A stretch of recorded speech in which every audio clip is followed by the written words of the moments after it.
Hello guys, welcome back to my channel. This is Esther Herbal Soap, Skincare and Lifestyle. Yesterday I made soap, transparent brown washing soap. Try and watch that video. I'll post it anytime soon. So I was discussing with somebody about Dilka soap. She came and met me about Dilka soap, and I was telling her about Dilka soap. So she asked me to make a little bit for her. So I will try and make Dilka soap today. Not that I'll try, I'm making Dilka soap today. Now, from my research, I found out that there are different variations of how Dilka soap is made. Some people put some ingredients that we don't have here in Nigeria. Okay, I'm making this soap from Kaduna State. You know, Dilka soap is mainly from Sudan and some parts of Maiduguri and places that are a little bit far from us. So some of the ingredients are hard for us to find. And I also found out that some people have tweaked the recipe in such a way that they use things that are close to them. You see some people using egg yolk, using milk, some people use alum, some people use different herbs. Okay, so as much as possible, I've tried to retain the original recipe of the Dilka soap, but at the same time using ingredients that I know we have that are indigenous to us here. Okay, and most of the recipes that I saw, and from my investigation, I found out that there are some ingredients that keep on repeating themselves, like honey, like camwood, like gram flour, like potatoes, like rice flour, green lentils.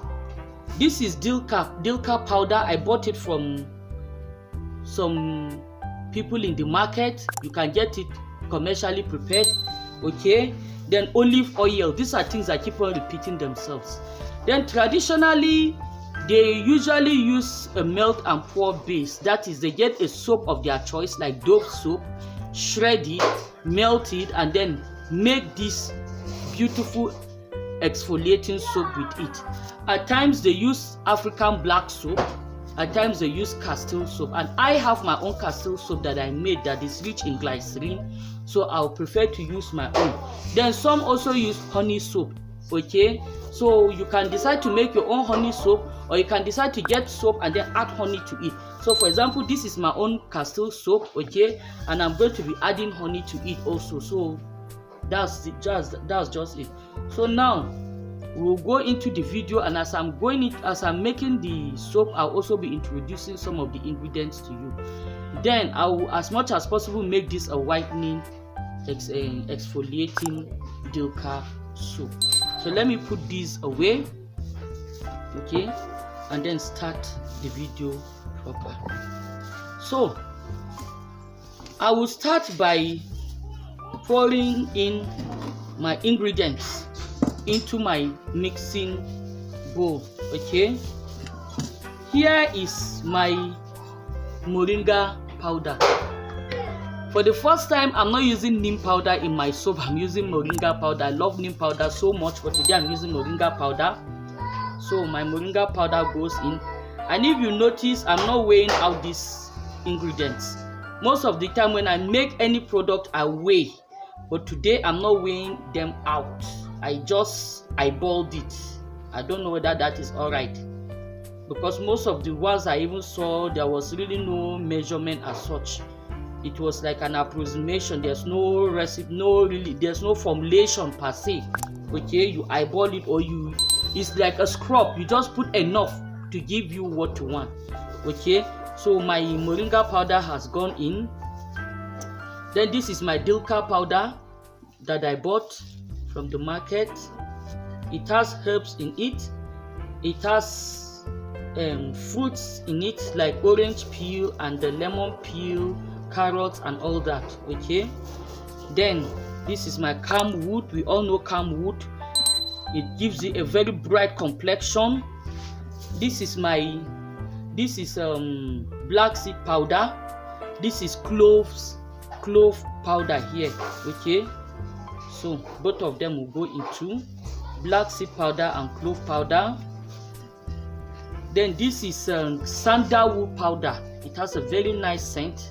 All these ingredients, as you can see, they are very good for the skin. These are things that are healthy for the skin.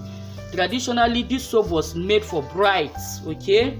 But anybody can use it. You must not be a bride to use it. You can make it your everyday soap. You can make it a soap that you use maybe twice a week to exfoliate, okay? Then this is my rice flour. So everything here has gone in, okay? So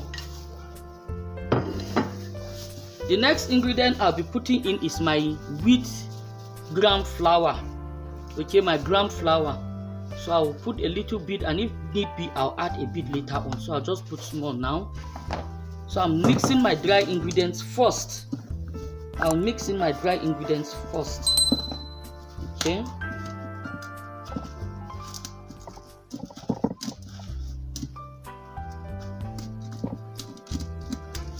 Some of them are a little bit hard, like the camwood. But by the time I put my castle soap in it, it will melt it gradually. And I don't want the soap to be smooth. I want the soap to be exfoliating, and that means that it will be a little bit rough. Then this is my potato. I'm going to mash my potatoes before putting them inside.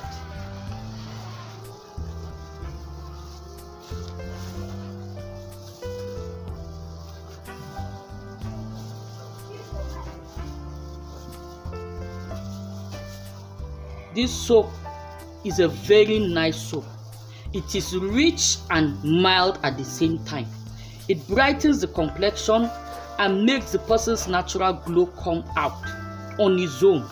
Now, by the time you augment it or enhance it with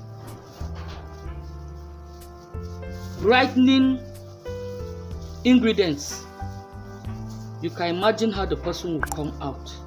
The person will come out looking truly like a bride, okay? So I mix. For those of you that have been my viewers for quite some time, you will know this powder. Even though the Duka powder contains fruits inside, I have my own that I've made quite some time ago, and I think I would like to add my own because I'm sure of it. I made it myself. It has mixed fruits, mixed dried fruits in it, and these fruits include lemons, lemon peels, that is the lemon itself with the peel, orange peel with the whole orange, cucumbers, carrots, pawpaw seeds, pineapple peels, aloe veras. Okay, these are some of the things that are in here, so it is rich. So I think it needs to go in here because Duka soap has carrots and fruits and orange peels and all that. So I've already grinded it into a dried powder and kept for use whenever I want. So I will mix it in now.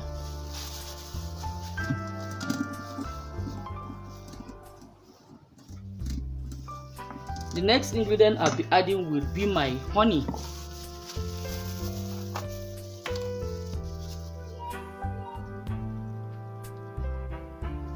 This honey is original honey. You can see how thick it is.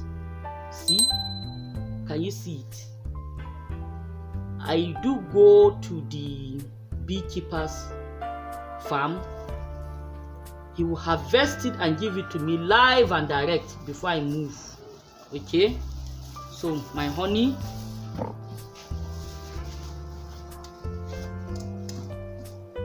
This Duka soap will be very rich. Already our soap base is rich in glycerin. Okay, I have a video of how I made this castle soap. You can do well to watch it.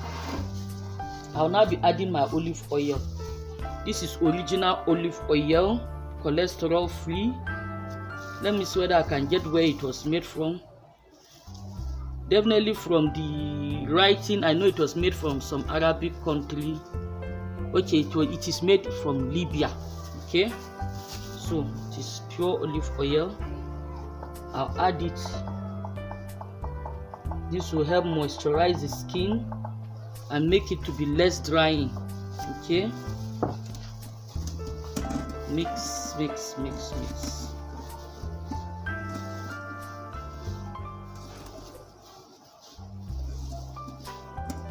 So I'll now open my castile soap and put.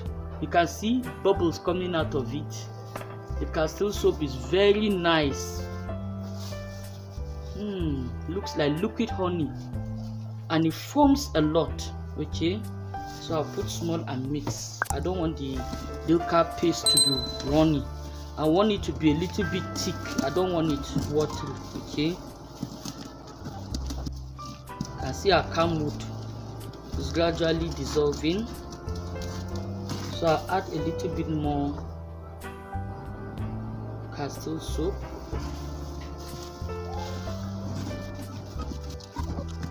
So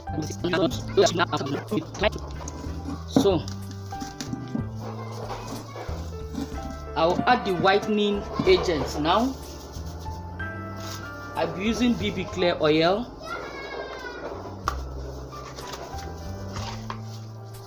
I'll be using the whole of it.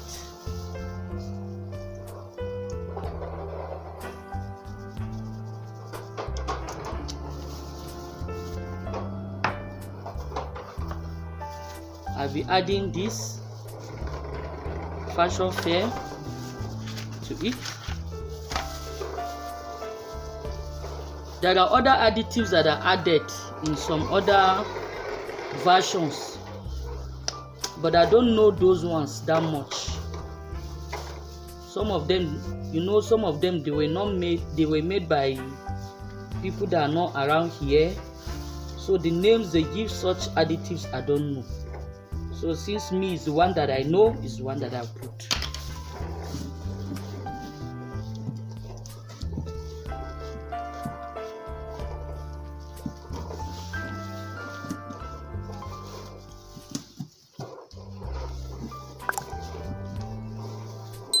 So I'll go off camera for a moment, mix this up, and then come back to you. Okay. So guys, welcome back. This is my dilka soap. I've mixed it up. I don't want to stick blend this because I like the rough texture. So what I intend to do is I'll leave it here. I'll cover it with a shrink, with a plastic wrap. I'll cover it so that it's the camwood that is still a bit rough inside. I'll cover it and then leave it till tomorrow. By then the camwood would have dissolved sufficiently.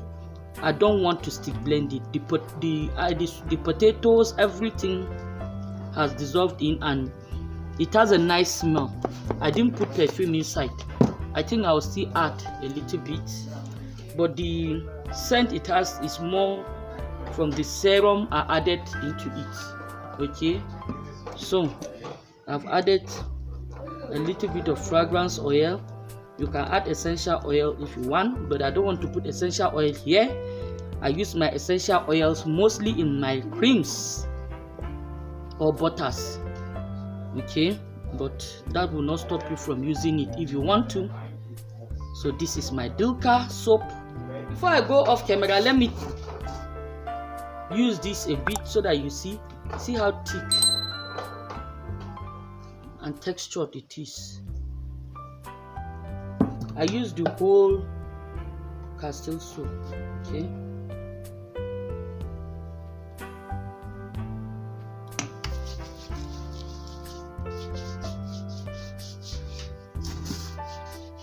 you can see softly exfoliates the skin. Very nice. So before we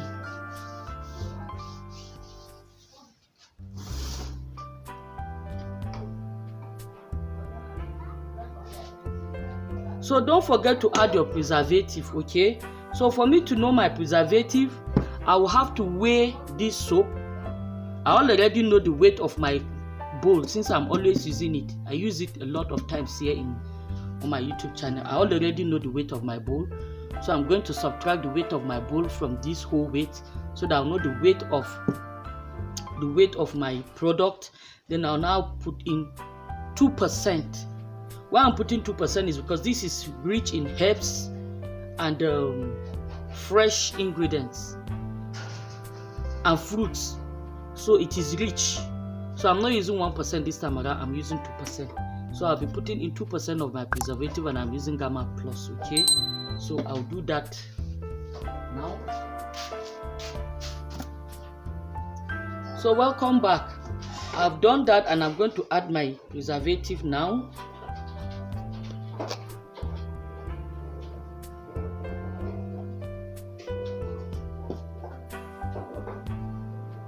Thanks for watching my videos. This is Esther Herbal Soap and Skincare. If you know you love what we do here, please do subscribe. If you're a new viewer, you're welcome. This is Esther Herbal Soap and Skincare. I love you all.